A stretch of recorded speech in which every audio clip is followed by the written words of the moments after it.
Hezbollah की कमर तोड़ने के बाद इजरायल ने उसके ठिकानों को तबाह करने के लिए ज़मीनी ऑपरेशन शुरू कर दिया है। बावजूद इसके लेबनानी प्रतिरोध भी इजरायल पर हमलों से बाज नहीं आ रहा है। हिजबुल्लाह ने बताया कि लड़ाकों ने सीमा के पास 2 अलग-अलग अभियानों में इजरायली सैनिकों को मार गिराया। साथ ही उत्तरी हाइफा और गैलीली में दर्जनों रॉकेटों की बौछार कर अपनी मौजूदगी दर्ज कराई।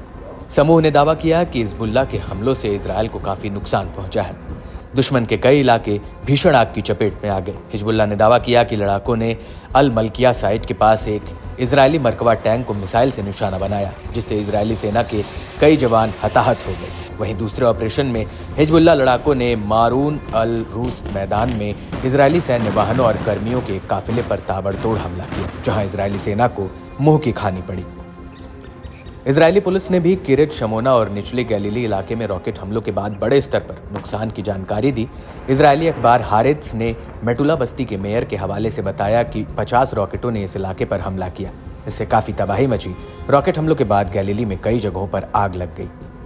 लेबनान से करीब 100 रॉकेट दागे गए, जिनमें से 40 रॉकेट 1 घंटे में ही बरसे। दावा है कि हमलावरों का टारगेट पश्चिमी गैलीली में मिसगाव इलाका था। हिजबुल्लाह ने इजरायली ठिकानों पर लगभग 200 रॉकेट दागे।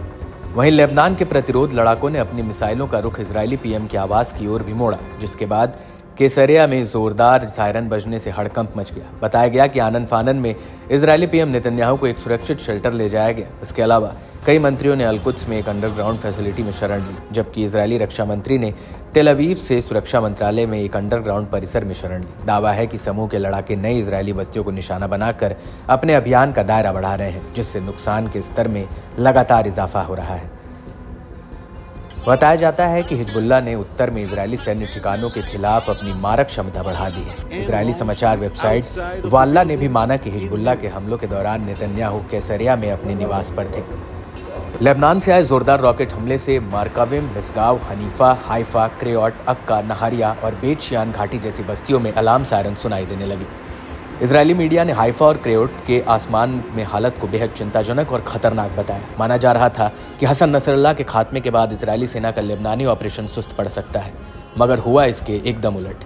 इजरायल ने लेबनान में ज़मीनी हमला शुरू कर दिया। दावा है कि इजरायल ने उन ठिकानों पर हमला बोला है जहां से हिजबुल्लाह लड़ाके इजरायल पर हमला करते हैं।